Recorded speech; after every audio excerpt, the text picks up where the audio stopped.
As we go to air tonight, Ukraine is under full-scale Russian assault. Explosions and air raid sirens have been heard in several Ukrainian cities, including the capital, Kyiv. Russian missiles have blasted air bases and other military assets. The United Nations Secretary-General has begged Russia to withdraw its troops in the name of humanity. And the US President says Vladimir Putin has chosen a premeditated war that will bring catastrophic loss of life. Isabella Higgins begins our coverage from Lviv. From the north to the south, Ukraine is under attack. Explosions were heard across the country before sunrise. This photo from the Ukrainian president's office showing an explosion in the capital. As air raid sirens rang out across Kyiv, authorities confirmed Russian troops had crossed the border into the country. This video from Ukraine's border guard showing military tanks rolling into Ukraine along its northern border with Belarus. Vladimir Putin delivered this ominous message, seemingly as the first explosion was reported.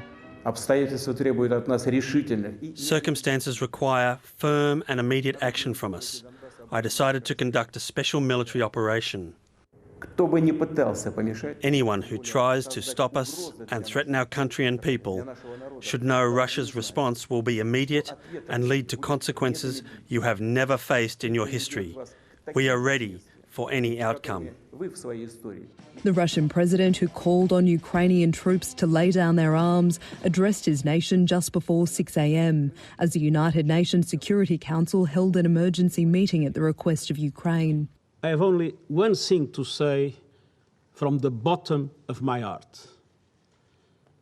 President Putin, stop your troops from attacking the Ukraine. Give peace a chance. But it was too late. As morning broke, Ukraine's president declared martial law in the country. Dear Ukrainians, this morning President Putin announced a special military operation in the Donbass. Russia has carried out strikes on our military infrastructure and border guards. We need each of you to be calm. If possible, stay at home. I woke up and heard a series of shots. I rushed to the balcony and realised they weren't fireworks. People were running on the street. Ukrainian tanks were deployed across the country as the nation's leader pledged to take any assault head-on. President Biden also confirming the US will coordinate with its NATO allies to ensure a strong and united response, releasing a statement saying President Putin had chosen a premeditated war and that Russia alone is responsible for the attack. Tens of thousands of Russian and Russian-backed troops are already in the eastern Ukraine regions of Donetsk and Luhansk, but many more are stationed in Crimea in the south and across the border in Belarus, north of the capital. Reports of explosions have been recorded in at least 5 Ukrainian cities, including the capital. Ukraine's airports have also been targeted. The Ukrainian airspace is now closed to commercial flights as shelling continues dangerously near the homes of residents. Ukrainians making a last-minute dash out of the country could have a long journey ahead of them. And Isabella Higgins is live for us in the city of Lviv in the west of Ukraine. Isabella, many of those people we just saw fleeing the capital are heading to where you are. Is anywhere in Ukraine safe from attack? Well, Juanita, that's very hard to say. Russia is obviously an incredibly powerful military force. We know that there are tens of thousands of troops on the eastern, northern and southern borders of this country. That's air, ground and sea forces. So while people are making their way here to the west of the country, which feels safer, that includes diplomatic staff, there are reports of shelling in this region not far from where I am here in Lviv. And certainly in this city, there are residents who are taking their own precautions, who are making preparations. There are very long lines for ATMs here as people try to get cash out. We're hearing about residents who are doing emergency firearms training to try and protect themselves. And we also have seen that there are already long lines at the Polish border. So it seems those that can leave Ukraine are choosing to do so. Isabella, thank you. We'll come back to you shortly. When the first explosions started ringing out across Ukraine, one of our correspondents, Nick Dole, was on the ground in Kyiv.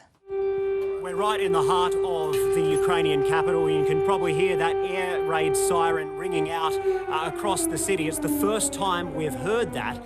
Within about 10 minutes of Vladimir Putin's speech, you could hear some explosions. We heard about 4 or 5 in the first hour and then another big one about an hour later. There is generally a sense of calm here, but we are hearing warnings now for people to bunker in. There are shelters underneath the metro here. This city has some of the deepest metros in the world. They were built by the Soviets to withstand a US strike. So people are now having to make those decisions. Do they seek shelter or do they try to get out of the city altogether? Now, the airspace is closed now, so it's going to have to be by road, and with Russia surrounding much of Ukraine, people are going to be heading mostly west to Poland.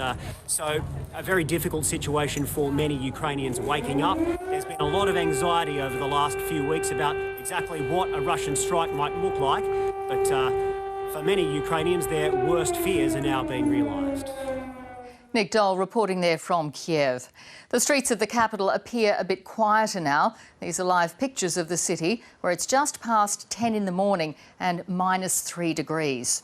While Russian tanks were rolling across the border, Joe Biden was working the phones with world leaders. He briefed Ukraine's president on the United States' next moves as diplomatic efforts failed to stop Putin in his tracks. Here's North America correspondent Jade McMillan. The UN Security Council hoped war could be averted with words. There is no purgatory for war criminals.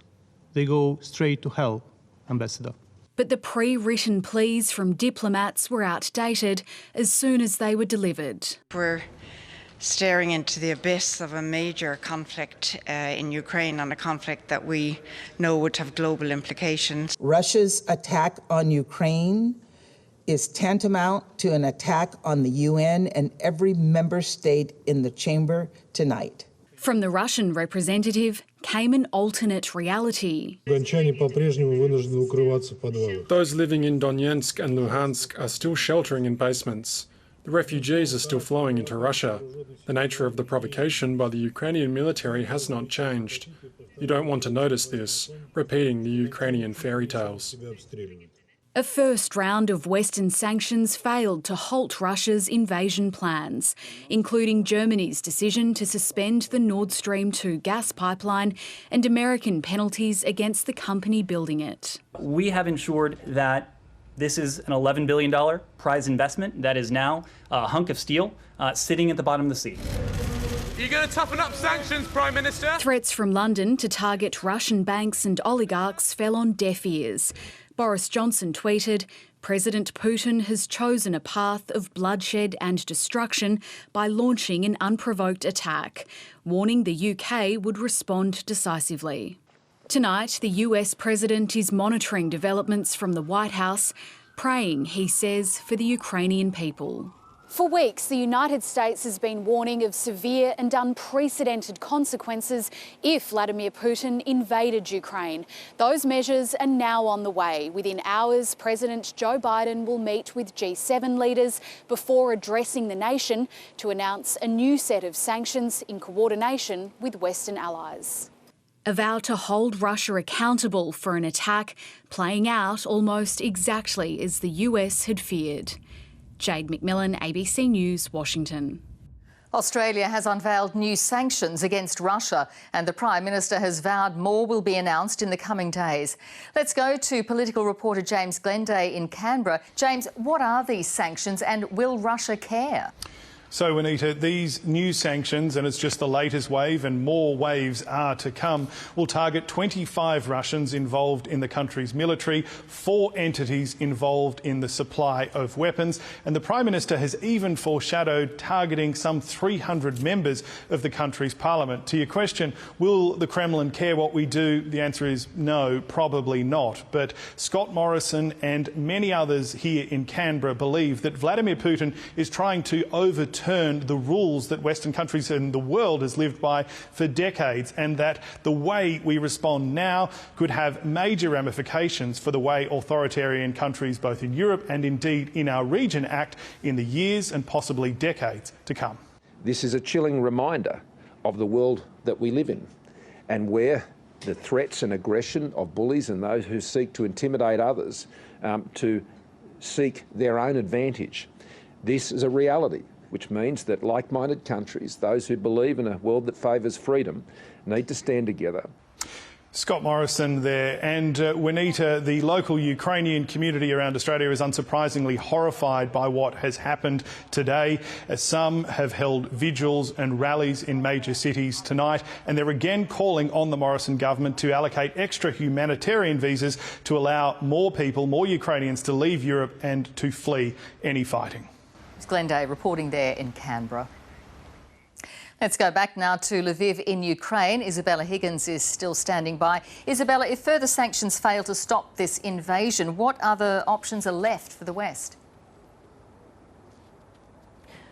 Juanita, Ukraine is not part of the NATO military alliance, and the West have said up to this point that they will not be sending troops to this country. So what they've been doing have been sending forces to other nations in Eastern Europe like Romania and Poland that are part of the NATO military alliance. We're also hearing that the US is planning to send a deployment to Latvia in the coming days. Now, Ukraine has also called upon the West to not only impose harsher sanctions, it's also asking for more financial assistance, for military equipment.